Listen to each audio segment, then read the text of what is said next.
Good evening.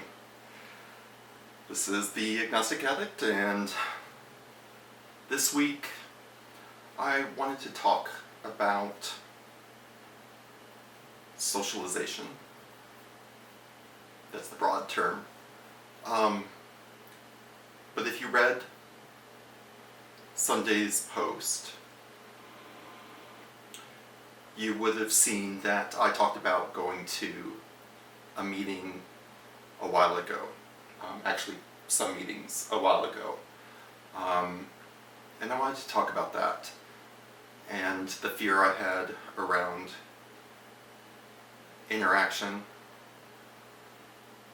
and also bring a little bit of my schoolwork into the mix tonight. So, in 2005, I attempted to quit this addiction and started going to a group. It was the first time I'd been into a 12-step meeting, and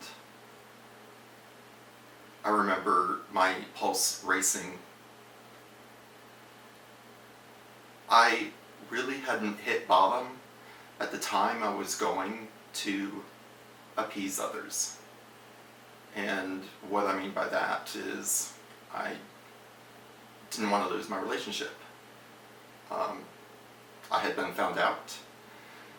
And so I was doing everything wrong. I was going to meetings not for me, and not because I wanted to change, but because I didn't want to lose something.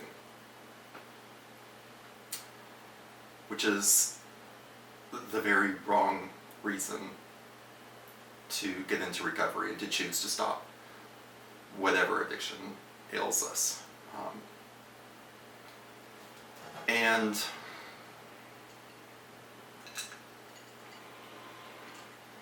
I went to meetings for probably about 8 months. And I actually managed to not use for almost a full year. But I couldn't. I was in for the wrong reason, and I wasn't connecting with the group at all. I wasn't socializing with them. So, one of the things that I'm studying right now is social networking. But from a scientific point of view, this isn't, I don't go to class and just get on Facebook. We had a reading from the Journal of Communications, Scientific Journal of Communications, and it was an article by Joseph Walther. And he had this idea. It was called a social information processing theory. And this states that our likelihood to form relationships is the same as using computer-mediated communication versus face-to-face communication. So the trajectory or the path of our relationships are the same either way, is what he found out. And society has adapted to the numerous ways that we communicate. I mean, look at me. I've built a website, I've got a YouTube channel, I've got a Twitter feed, and I've got a Facebook page.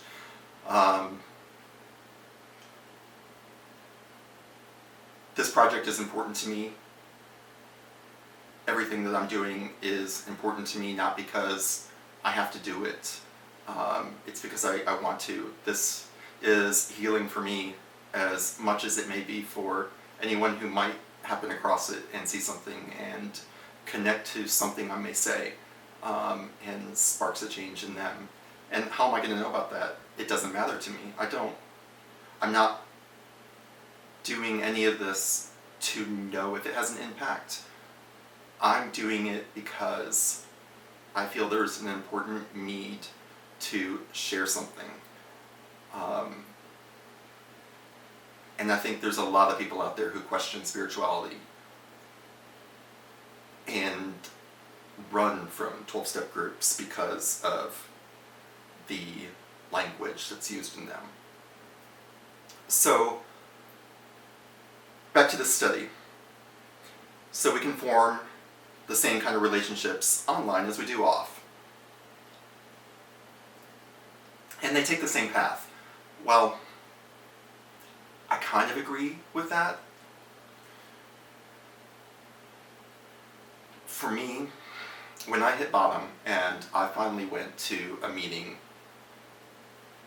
and wanted to go to a meeting for the right reasons, which was for me, I didn't want to die.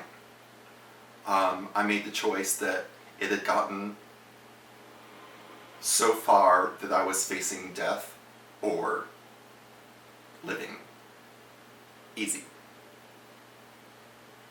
Well, I had tried the death route, and I got caught and got locked up for a weekend.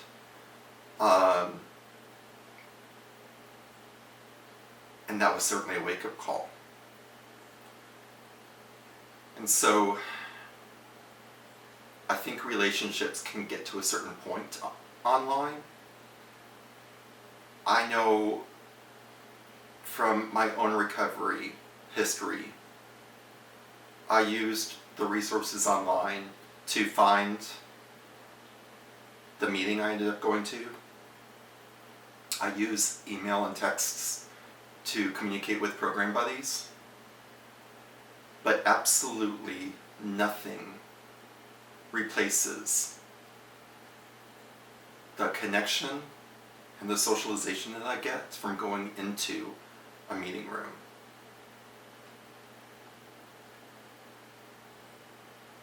I know I've said it before, but there's really a space out there where we can be honest, completely, utterly honest. And I've had to do a little bit of classwork here recently for a paper I have to write for this social networking class. And that involved watching some popular media and writing up a report on that. And I had to choose a source of popular media that had to do with social networking. So I ended up watching 2 movies, actually. I only had to watch one, but I was curious. And last week, Thursday, I watched Men, Women, and Children. And tonight, I watched Disconnect. Both are about the ways society use social media. And I gotta say, I feel like, in my opinion, that it portrayed a lot of accurate stuff. Now, I think a lot of great things happen through social media, and I use it to add new layers to the friendships I already have. I can honestly say I don't think I've ever used it to actually find new friends. I have made new friendships face to face.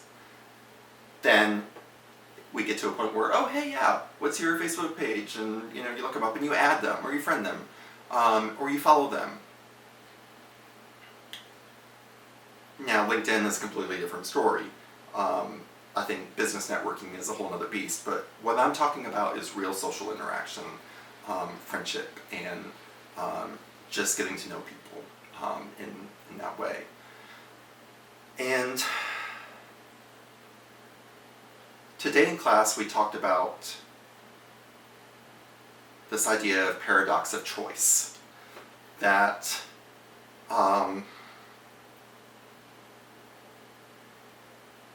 we're faced with so many choices, and this is actually for dating, we're faced with so many choices through online sources that it overwhelms us.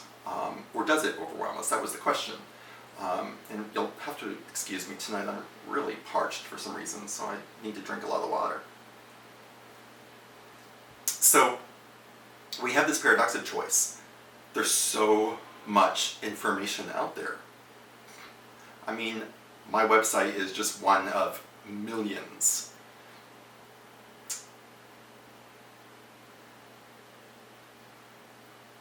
And that's why I say, for me, it's a therapeutic tool.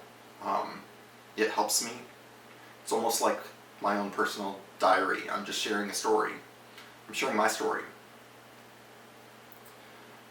And the real connections that happen for me have always happened in person. I do not believe recovery can happen without that. When I went running from meetings back in 2005 and went back to using,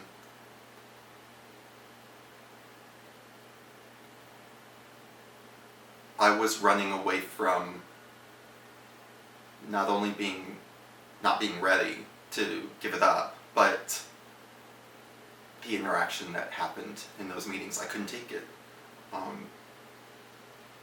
I had the fear of interaction along with the fear of men from my Sunday post.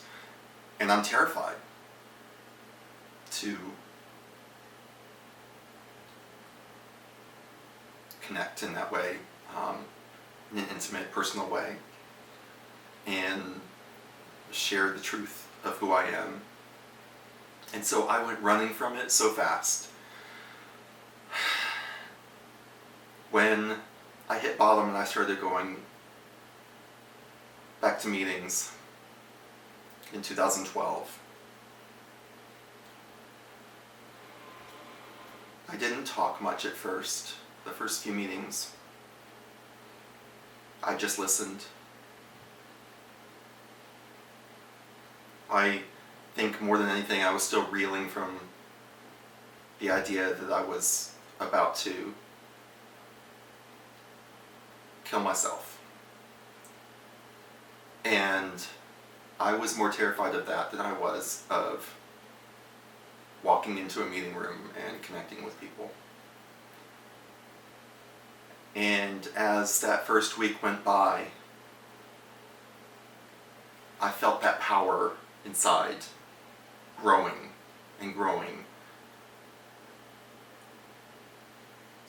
And I needed to get it out. I got to a point where I couldn't contain it anymore. It was so miserable not connecting. I wasn't using, so I didn't have that to fall back to. And I didn't want to remember doing it different.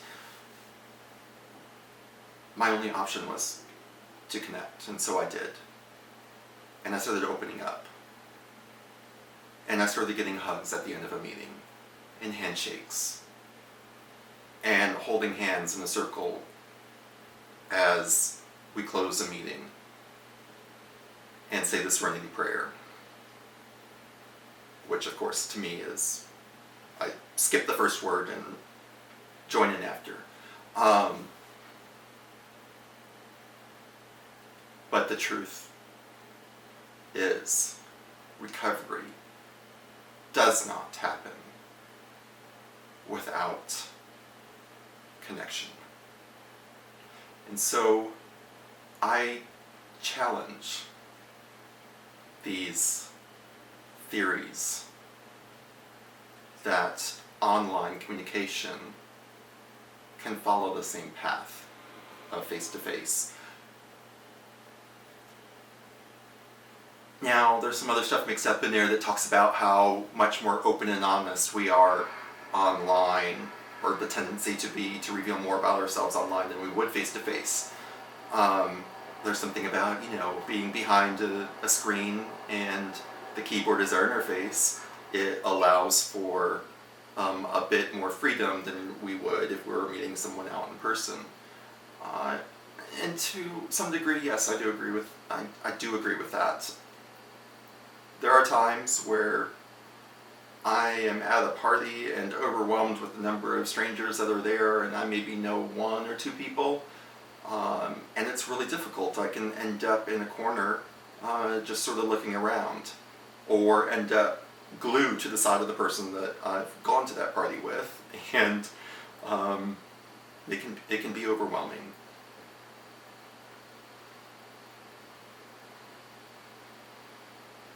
But it still all comes back to real relationships. Social media and the internet is simply a tool for me. It's a resource. It doesn't shake my hand, and it doesn't give me a hug at the end of a meeting or when I've shared something that was so difficult to share. I couldn't believe that I actually shared it at that moment, and I opened up and I got it out of me. And I make that bond with someone that is just not able to be reproduced electronically.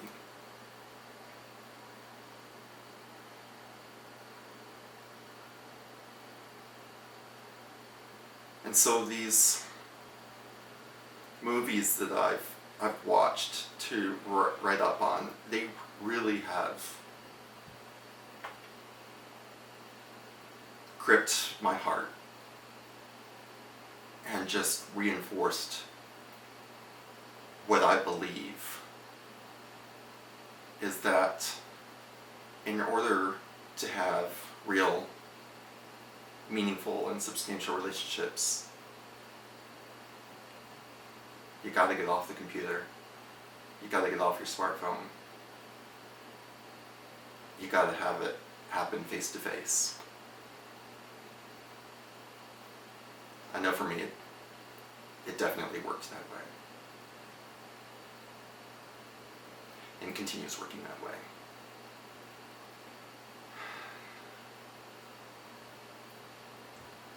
I know that this is a disease I have to manage for the rest of my life. It will never go away. It will always be in my brain, always messing me up, always waiting for an opportunity. And I know a part of the cure that's the wrong word. I know that a part of managing this disease is real life communication and connection with people. And for me, that happens when I meet my friends for dinner, or we meet at a coffee shop for some cake and coffee, or I go to a meeting, or I go to class and I connect with my fellow classmates there, and we study before or after, or I get together with fellow classmates for projects, or I talk to people I've done work with before, and we meet for lunch from time to time. All of those things